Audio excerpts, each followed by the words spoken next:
Bismillahirrahmanirrahim. Assalamualaikum warahmatullahi wabarakatuh, and good morning to my pupils of for Alpha and for Gamma. Okay, dan juga pelajar lain lah kalau yang memerlukan video ni. Okay, ini video ulangan saya, penerangan ulangan saya bagi yang mana tertinggal Google Meet tadi, terlepas Google Meet. Okay, dalam modul yang awak dapat ni, English, there are two papers. Okay, ada dua kertas. Satu kertas yang ada dikepilkan kertas kecil ni, dan satu lagi yang gambar macam ni. Okay, this is called paper 1 and this is called paper 2. Ini kertas 1, ini kertas 2. Okay, kita mulakan dengan kertas 1 dahulu. Okay, you look at here, write in your full name. Tulis nama penuh. Okay, your class, for example for Alpha, angka giliran ni tak perlu. Mata pelajaran, okay, English, kertas 1, paper number 1. Okay, tarikh, boleh tulis tarikh hari ini. Kemudian awak akan tengok dia ada banyak bulat-bulat macam ni. Okay, apa gunanya nanti saya terangkan. Okay, awak buka yang sebelah, buka yang bahagian utama ni. Again, tulis lagi nama awak, nama penuh, bukan nama pendek. Your class, kemudian baca soalan dia. Okey, soalan seperti ini kita panggil soalan objektif. Jawapan dia cuma satu. Okey, tak ada jawapan dua. Okey, jawapan cuma satu. Okey, katakanlah awak nak jawab soalan ini. Awak kata jawapan dia adalah A. Okey, awak bulatkan A, kemudian awak pergi ke kertas ini, awak hitamkan A itu. Hitam mesti dalam keadaan kemas, jangan terlebih. Okey? Sebab apa? Sebab cikgu akan bawa kertas ini masuk dalam mesin, dan mesin tu akan detect sama ada jawapan itu betul ataupun tidak. Okey. So kalau awak salah buat secara comot, dia akan mengganggu jawapan awak. Okey? Okey. Kemudian kalau tersalah tulis, awak boleh padam yang A, kemudian jawab yang baru. Okey, padam biar cermat. Okey, next.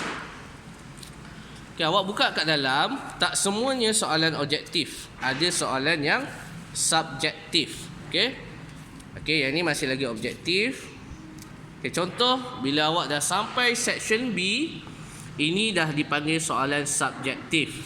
Okey, contoh yang ini, dia kata match to the correct social expressions. Okey, awak kena padankan dengan dialog yang betul. Okey, contohnya awak rasa ini dengan yang ini. Okey, boleh garis secara cermat, padankan dengan ini.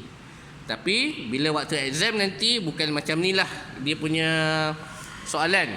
Soalannya adalah dia akan kosong dekat sini, awak kena jawab sendiri, kena buat ayat sendiri. Tapi oleh kerana ini formatif, kali pertama awak diberikan exposure tentang exam, maka kami permudahkan sedikit.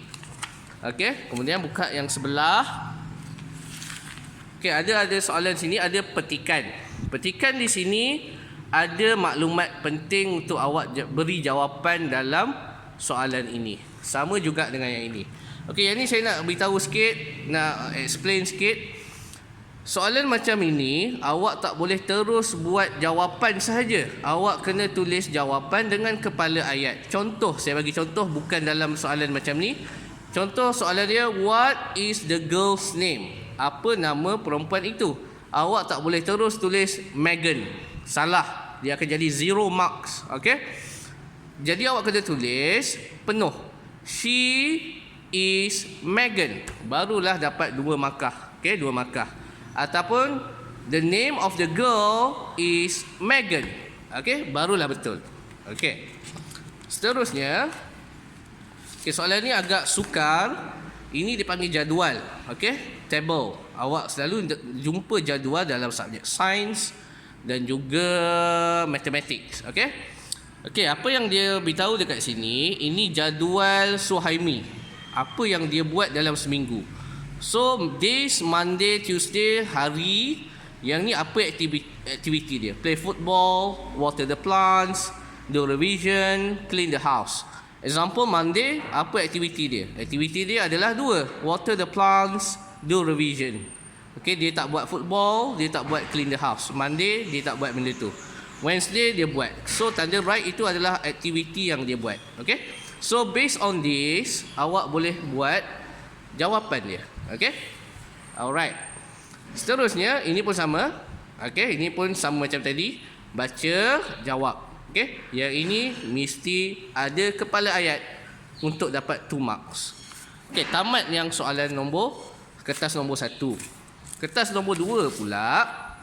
Okay, tulis nama penuh, kelas, baca poster ni, baca elok-elok. Kemudian buka yang sebelah.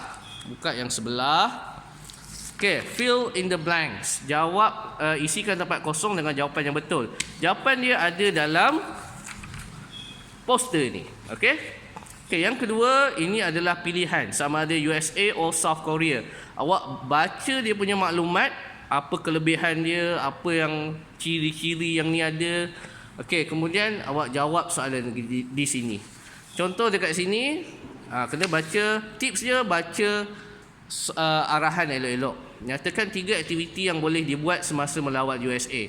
List 3 activities you can do when you are visiting USA. Bukan either USA terus. Okey, ni silap. Okey, bukan either. Padam yang ni. Okey. So, USA apa aktiviti yang boleh buat? Ada maklumat di dalam ni.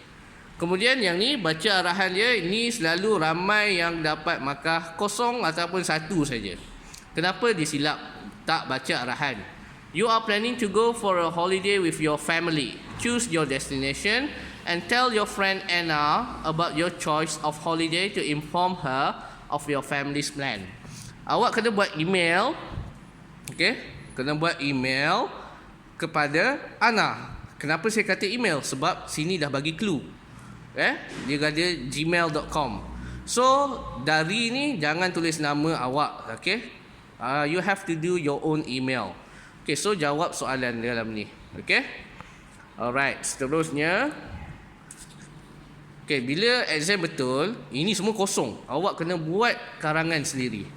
Okay, saya nak teruskan dengan yang seterusnya. Okay. Yang ni sambungan daripada soalan tadi. Section C ada 2. 1, 2. Pilih cuma 1. Okey? Pilih 1 saja. Jangan jawab 2-2. Bazir masa. Okey, kalau awak nak jawab yang ni, okey, teruskan muka surat seterusnya. Okey, buat karangan awak dekat sini. Bermula sini. Kalau awak nak jawab yang ni pun sama. Nak jawab yang ni, teruskan dengan soalan yang muka surat seterusnya untuk buat karangan. Okey? Okey, for alpha dengan for gamma, saya bagi kemudahan sikit. Saya tak kisah kesalahan grammar sangat. Okey? Salah present tense past tense tak apa sebab awak tak belajar lagi untuk buat karangan dalam bahasa Inggeris. Tapi untuk teachers yang lain, awak contact lah teacher awak. Okey? So habis kat situ, maka tamatlah exam awak. Taklah exam sangat tapi kita bagi exposure sikit macam mana nak exam. Okey, baca arahan betul-betul. Dia nak 80 to 100 words. 80 to 100 words. 80 hingga 100 perkataan. Apa jadi kalau awak tak sampai 80 patah perkataan? Tak tercapai, maka awak ditolak. Okey? Apa jadi kalau awak terlebih sikit? Tak apa. 110 tu okey lagi. Tapi kalau 100 lebih, 150, cikgu kira sampai 100. Lebih pada tu, cikgu tak kira dah. So, awak bazir masa. So, kita kena cari middle point antara 80 to 100. Whichever you think is the best for you. Okay, that's all for me. Thank you.